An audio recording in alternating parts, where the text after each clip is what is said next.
भारतीय अंतरिक्ष अनुसंधान संगठन यानी इसरो को आदित्य L1 में एक और बड़ी कामयाबी मिली है।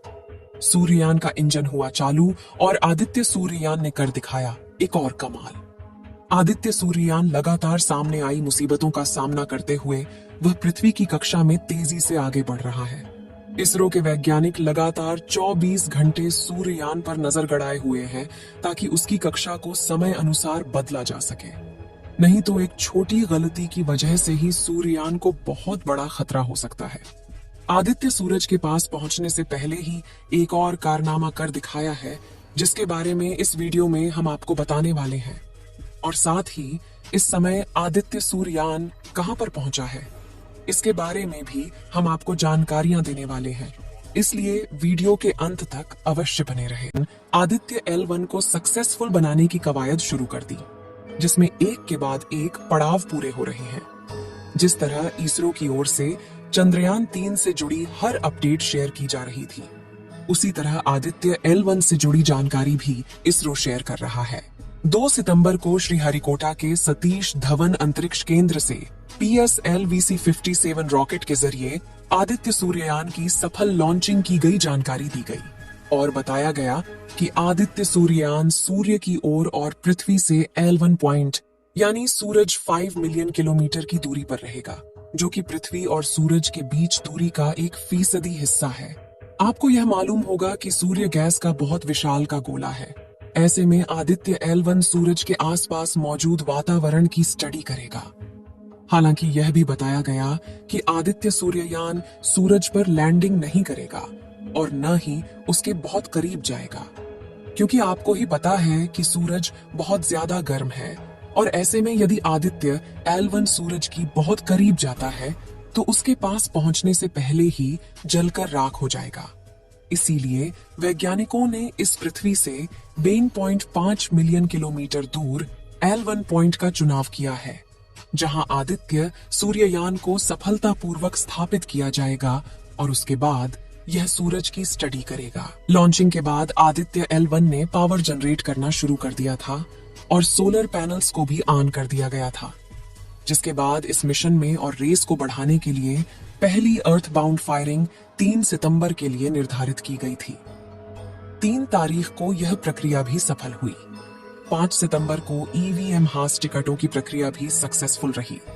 फिर 7 सितंबर को इसरो ने एक पोस्ट शेयर किया जिसमें बताया गया कि आदित्य ने सेल्फी ली है। इसके साथ ही इसने पृथ्वी और चांद की तस्वीर भी क्लिक की थी। इस समय जो तस्वीर आप लोग अपने मोबाइल फोन पर देख रहे हैं, इस तस्वीर को आदित्य L1 के हाई रेजोल्यूशन कैमरा द्वारा क्लिक किया गया है, जिसमें हमारी पृथ्वी को साफ साफ देखा जा सकता है कि वह कैसे नीली रंग से दिखाई दे रही है, जिसमें दाएं तरफ आपको छोटा सा हमारा प्यारा चंद्रमा भी दिखाई दे रहा होगा। यह वही चंद्रमा है जिस पर 23 अगस्त के दिन चंद्रयान 3 ने सफलतापूर्वक लैंडिंग की थी, जो कि अपनी जगह को लगातार बदल रहा है और पृथ्वी का चक्कर लगा रहा है। इसलिए यह लगातार छोटा होता चला जा रहा है। अब इसी मिशन में इसरो ने एक और पड़ाव पूरा कर लिया है। दरअसल बेंगलुरु के IST CIC से तीसरी ऑर्बिटिंग की वह की प्रक्रिया भी पूरी हो गई है। इस दौरान इसरो के बेंगलुरु SDSC SHR और पोर्ट ब्लेयर में स्थित ग्राउंड स्टेशन ने सैटेलाइट की ट्रैकिंग की। अब इसकी नई ऑर्बिट 296 किलोमीटर इंटू 71,768 किलोमीटर हो गई है। बताया जा रहा है कि अब अगली प्रक्रिया 15 सितंबर को भारतीय समय के अनुसार 2 बजे के लिए निर्धारित की गई है।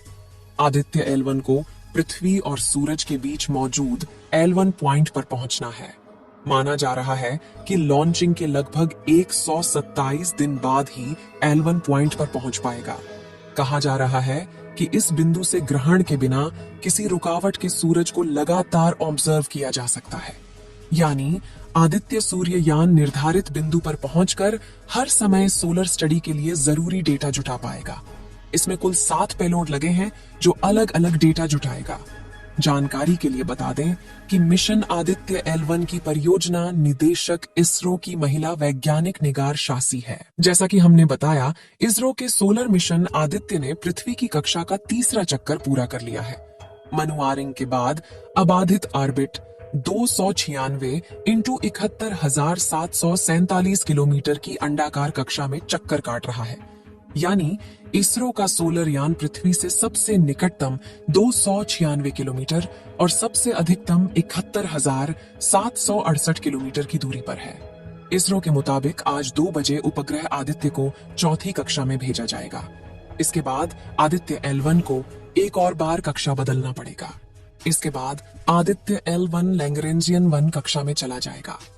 18 सितंबर को आदित्य L1 धरती के स्क्वायर ऑफ इन्फ्लुएंस से बाहर चला जाएगा। इस पॉइंट को धरती का एग्जिट पॉइंट कहा जाता है, क्योंकि यहाँ के बाद धरती के गुरुत्वाकर्षण प्रभाव काफी कम हो जाता है। प्लेयर ऑफ इन्फ्लुएंस से निकलने के बाद अंतरिक्ष इसकी शुरुआत होगी। यहाँ से आदित्य सूर्य यान लैग्रेंज पॉइंट की तरफ अपना रुख करेगा। फिर हेलो ऑर्बिट की ओर आदित्य L1 बढ़ जाएगा। यहाँ कुछ मनूवरिंग के बाद ग्रह की कक्षा में दाखिल होगा। इससे पहले आदित्य ने जो सेल्फी खींची थी वो सोशल मीडिया पर जमकर वायरल हुई थी। इसमें उसके पेलोड दिख रहे थे। इसके अलावा एक फोटो में उभरा हुआ पृथ्वी और चांद के साथ फोटो भी खींची थी। सूर्य के वातावरण से निकलकर अंतरिक्ष में फैलने वाले कोरोना मास इंजेक्शन और सौर तूफानों में कई तरह के रेडियो एक्टिव तत्व होते हैं जो पृथ्वी के लिहाज से नुकसानदेह होते हैं। और अगर यह रेडियो एक्टिव तत्व किसी भी तरह से पृथ्वी के वातावरण में चले जाते हैं तो फिर पृथ्वी की ऑर्बिट में घूम रहे हजारों सैटेलाइट के सिग्नल को ब्लॉक कर सकता है और इस प्रक्रिया में काफी ज्यादा नुकसान हो सकता है। सौर तूफान और कोरोना मास इंजेक्शन की वजह से पृथ्वी के बाहर ही वायुमंडल में चक्कर काट रही सैटेलाइट में खराबी आ सकती है। इसके अलावा अगर कोरोना मास इंजेक्शन और सौर तूफान धरती के वातावरण में दाखिल हो जाए तब पृथ्वी पर short wave communication, mobile signal, electric power और ग्रिड सिस्टम पूरी तरह से ठप पड़ने की संभावना होती है। इसलिए इसरो सूर्य को पढ़ना चाहता है।